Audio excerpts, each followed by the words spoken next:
every single word has a vowel in it. If you don't have access to the vowels, you effectively can't read or write anything, not a single thing, unless you memorize words, and that's not reading. That's what an actor does with script. So I'm going to show you a way to not teach, but to give vowels. We're going to hit it from a back door. We're going to completely avoid any issues that involve auditory processing, auditory discrimination, and even articulation, which is another issue that early grade learners naturally developmentally can struggle with, which means even if I hear it and I can distinguish between the sounds, my lip muscles won't cooperate or my tongue won't do what I want it to. So all of those are minefields that are in the path of an early learner as they're trying to acquire specifically these vowel sounds. These are also minefields for ELL learners, because if you're coming from a different language background, there can be sounds that we have in English that you don't have. So here's the thing. I'm going to tell you guys what I would tell my kids, which is there are 5 superheroes that live in our classroom. They're here. They're here right now. They live here. They sleep here. They run around all day long. Actually, you'll see them all the time. But you may not know that they're superheroes. And I'm probably not supposed to tell you. This is like one of those big grown-up reading and writing secrets. So I'm going to tell you who the superheroes are that live in our classroom, and I'm going to tell you what their superpower is, because you're going to see them everywhere and you've got to be able to recognize them. And they're hard to recognize because they wear a disguise like all superheroes do, because they don't want anybody to know who they are. They don't want any other letters to find out, because, you know, superheroes would be mobbed if everybody knew who they were. They are the superhero vowels. These are what they look like. And I'm pointing to the screen. They have a power that no other letter in the alphabet has. They can, are you ready? Say their name. Okay, now at this point, expect some disappointment, because kids are gonna be like, really, that's it? They can just say their name? I can say my name. Like, they can't fly, they can't like breathe underwater.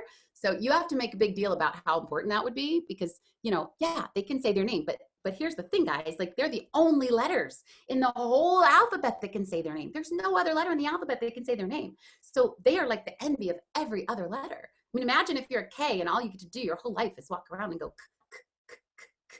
So this is a big deal. The problem is, because they do have this superpower, they have to have a disguise so that no one actually knows who they are, because they are just such a big deal in the world of letters. So they have these little kind of short and lazy disguises that they'll use to kind of duck down and get out of the way and not be noticed. So for example, like she likes to pretend that she is not paying attention. And so every single time that she's sitting in class, like, she'll always wait for the teacher to call on her and then pretend she's not listening. Just that way no one suspects. She's a superhero. So every time the teacher calls on her, she'll go,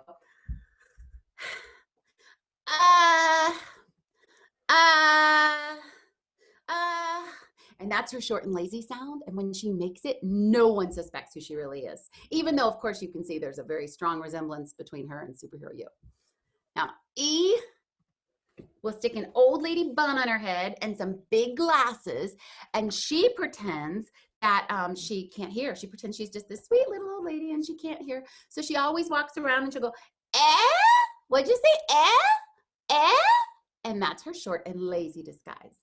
And when she makes it, no one suspects who she really is, which of course is superhero E, where she can say her name. O is an interesting guy. He goes to the doctor all the time because he's always thinking he's going to get sick, and he knows superheroes can't afford to get sick, and he feels like a little tickle in his throat. So the thing is, though, when he gets to the doctor, he can see that everybody else that's there looks like really sick, and he doesn't think he's as sick as they are, so he's worried he'll get even sicker by going. This is really an apropos time for this particular one to be taught. So anyway, even though he still goes to the doctor, he doesn't touch anything. He will not touch. He'll wear his mask, he'll wear his gloves. He does not touch anything because he doesn't want to get sicker than he already thinks he is. So when he goes to the doctor, he won't touch anything, and he's especially worried about the stick that the doctor wants to use to check his throat. So, because he's not totally sure the doctor remembers to throw that away, you know, in between patients. So anytime the doctor wants to check his throat with that stick, he will not let his lips, tongue, or teeth touch that stick. He will not touch the stick. So he always goes, ah, ah, ah. Now here's why that's really important. If kids relax their jaw even just a little bit, they're going to get and that's of course a short U sound.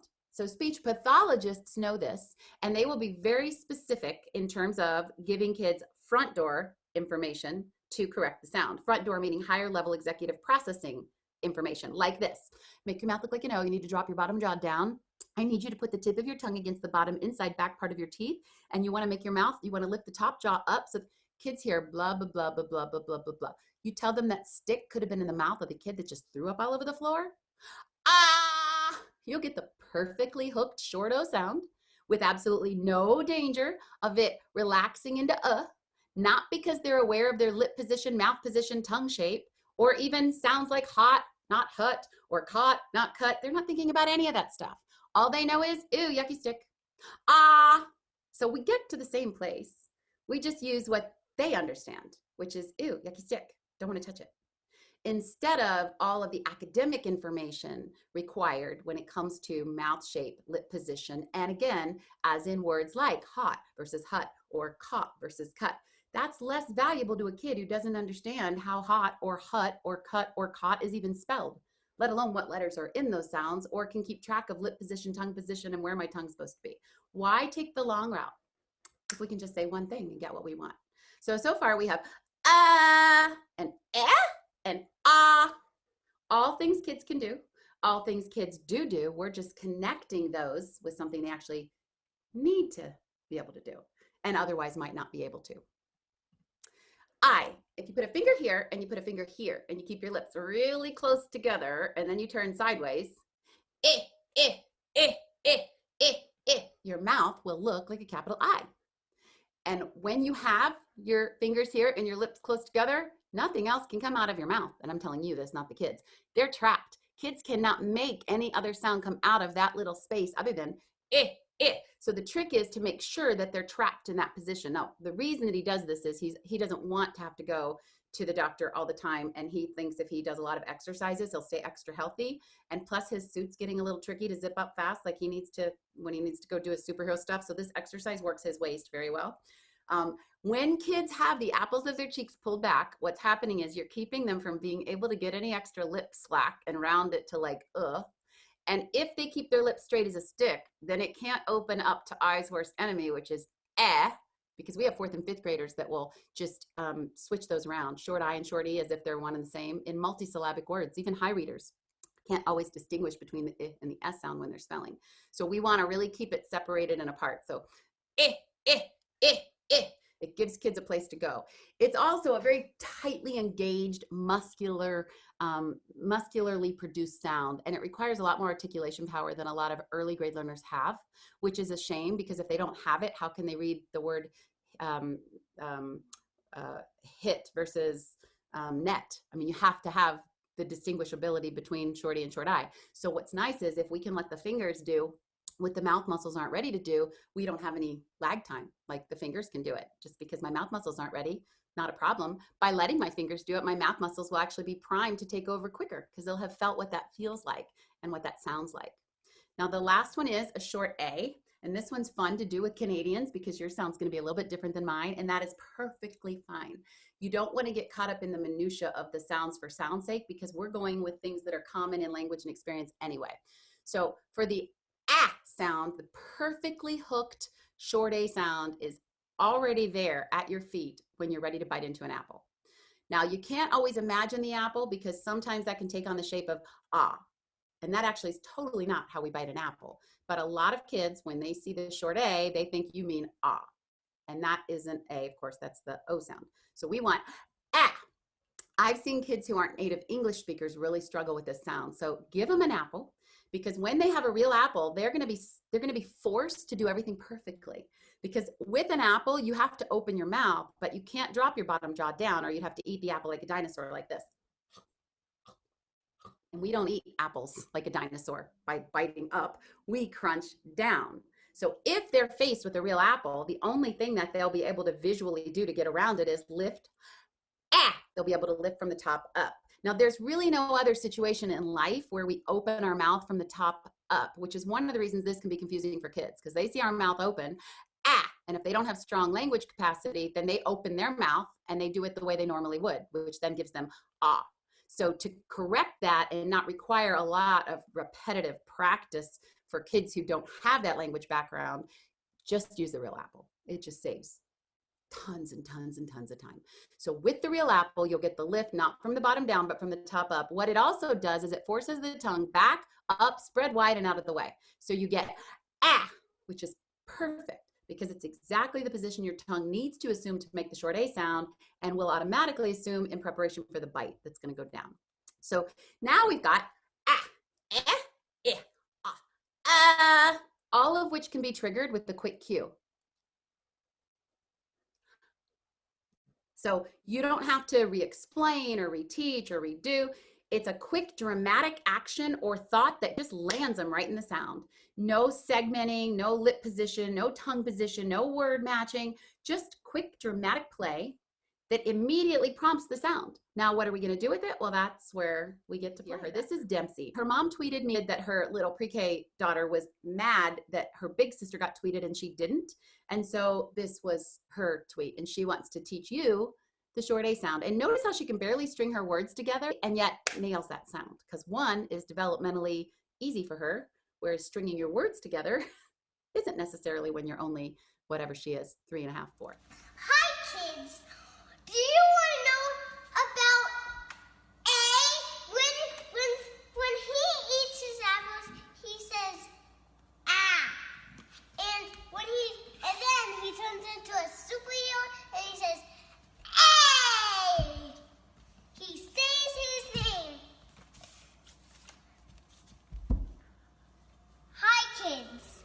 My name's Dempsey, and want to know about A and R?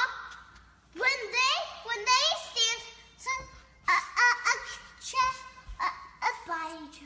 stand by each other, they say ah, ah, ah, ah. Bye-bye, kids. I just wanted to toss that out to show you it, because clearly she has no need for this yet. I do not in any way expect that she is reading words, using or plugging the skill in, but it's just a story. And it's made more important because big sister was doing it, so I want to do it too. And it's noisy and it's loud and it's interesting, and I want to know what she's doing, and I want to do it also. So all those things just kind of pull kids in. Now, I love this. This teacher wrote, she's a kindergarten teacher, and if you notice the date, it's April 19th. She said, "We had a few superhero vowels pay us a visit this week.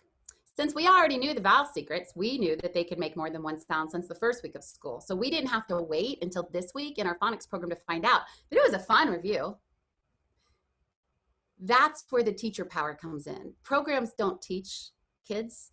Reading series don't teach kids. I mean, those are our tools that we can use. And those are, I really look at it more as those are our playgrounds to activate the muscles that we as the teachers give them. Right? First of all, the biggest takeaway from this that I saw was, it's April 19th, and whatever the program is has just now decided that the kids are worthy to have the other sound that vowels can make. That's a scary thing if you think about that every single word has a vowel in it, and every single vowel can either be long or short, or part of a phonics pattern, one or the other. If all you know is one thing to try for a vowel because you haven't been given the other sound it could make, and I don't even mean phonics patterns, I just mean long or short, that is literally working with one hand tied behind your back for, gosh, September, October, November, December, January, February, March, April, for 8 months. They've only got one more month of school. So every single bit of experience or exposure, all the times they've looked at the calendar, all the times they've read the math directions together, every story they've ever shared, every shared writing or morning message time that they've had, all of those time frames, they've only been able to connect with one sound a vowel could possibly make if the program here was the teacher. But luckily, the program was not the teacher. The teacher was the teacher. And because she had a way to give, not teach, because teach expects, if I teach it, I expect you to tell it and give it back to me. Give. Give means it's a story. I'm just tossing it out.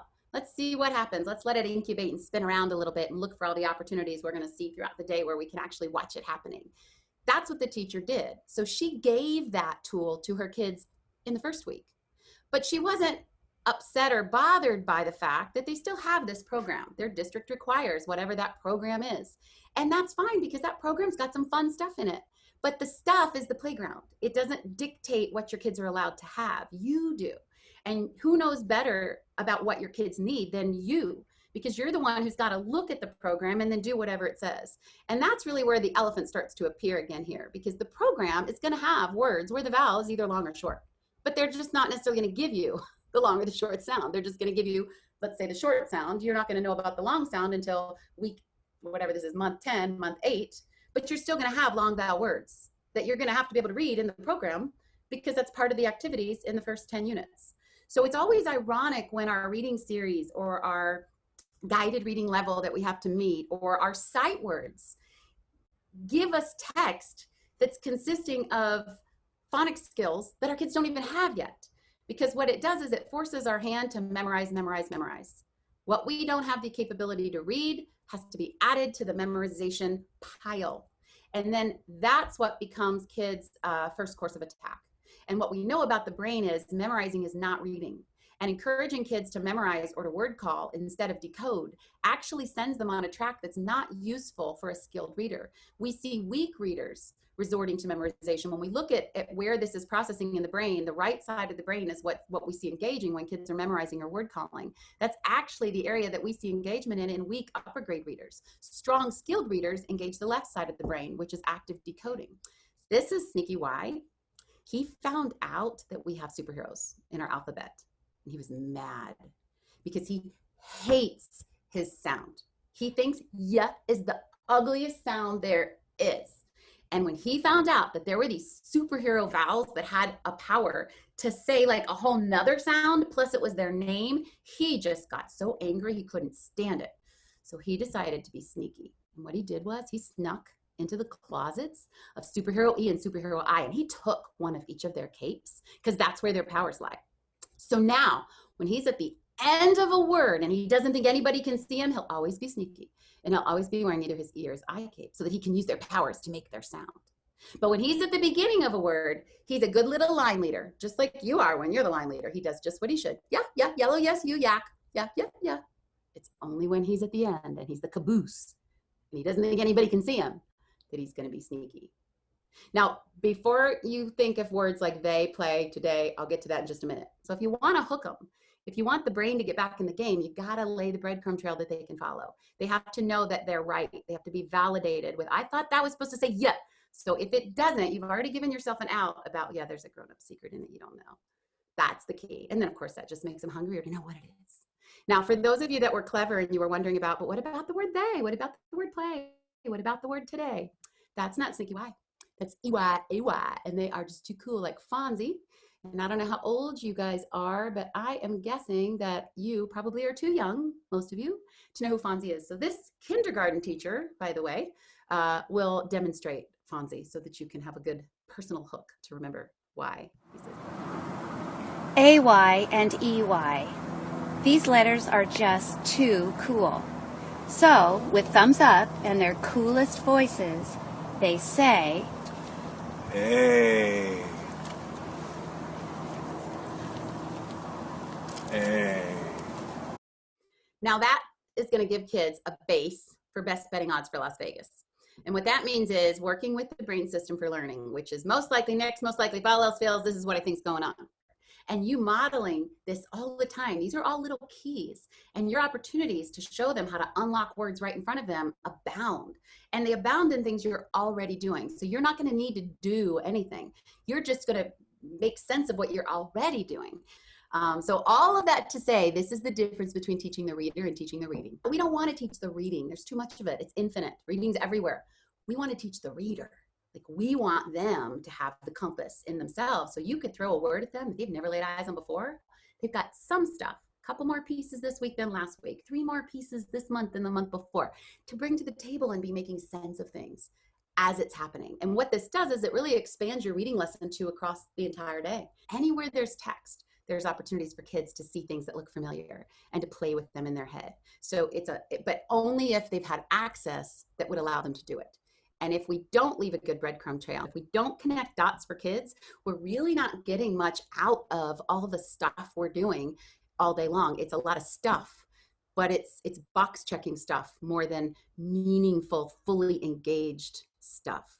Now, teaching the reader, not the reading, is really important for Lily, This was a first grade thank you note that was written by a little girl named Lily to her first grade teacher. And I love this because she said, "My name is Lily and you helped me. Thank you." Poor Lily. She would have had to wait until end of second grade in almost every reading series to know about the positional sounds of Y, which means for all those months and years, she just has to put a letter she doesn't hear in her name that's supposed to make a sound that's not there so that it can make a sound that it shouldn't make by not putting the letter that she does hear. When you hear Lily, you would think there's an E at the end of it. So not only can't she put the E, she has to put the Y, which in her head doesn't even make that sound. And multiply that out times every other word you can think of that has a Y, and you've got pretty much every word we've got up in our classroom: mommy, candy, daddy, sky, July, bye, boy. And every word we seem to be working with seems to have a Y at the end of it, and it's never saying yeah. So those are the kind of things. I'm going to show you one more too, and then we're going to jump into something else in the last 5 minutes. I like this too, because another really good example of this is T. We'll tell kids, T says turtle, but it will never do that. T will never say to. I like to make a joke about saying, unless the book you pick up is about Tommy and his turtle trotting to Toronto, you will see T all right. It's everywhere, but it's not saying T. 10 to 1, it's going to go in words like this and they and them and those and the. But that digraph is talked about in first grade, which is really confusing because then it's hard for us to reinforce the T sound. But how hard is it to tell kids these guys aren't supposed to be together? They're not allowed to sit together ever. As a matter of fact, if you ever see them sitting together, would you please tell me? Because they're not supposed to sit together. You know why? Because their behavior is terrible. Every single time these two get together, do you know what they do? They stick their tongues out at each other and they go, and that's the sound they make, which is why they are not allowed to be together. But guess what, guys? They don't listen. You look at any book, pick up any book you want, anywhere you go, open to any page, look at any line, and guess what you'll see? Side by side, over and over and over. These two letters sitting together. And every single time they do, guess what happens? Now, every kid in your class could tattle to the substitute when two kids that aren't supposed to sit together sit together. Every kid. They're not allowed to sit together, even if they don't speak English. No gather, no split, teacher, no say, no get. That is not hard. They keep track of that tattling, social, emotional, feeling-based stuff with ease. So all we're doing is connecting letters to what already makes perfect sense. Do you know how much power just this little piece of the code can give a kid in kindergarten? Incredible power. And what it really does is it helps you reinforce what T is supposed to do, because otherwise it's going to look like that's a lost cause. So then the brain leaves the game because the breadcrumb trail stops. So the best way to teach what T is supposed to say is to make sure that they understand what's going on when it isn't. That's the best way to really reinforce those individual sounds, is to have the ability to use real text to do it and to account for everything that's going on when that doesn't work.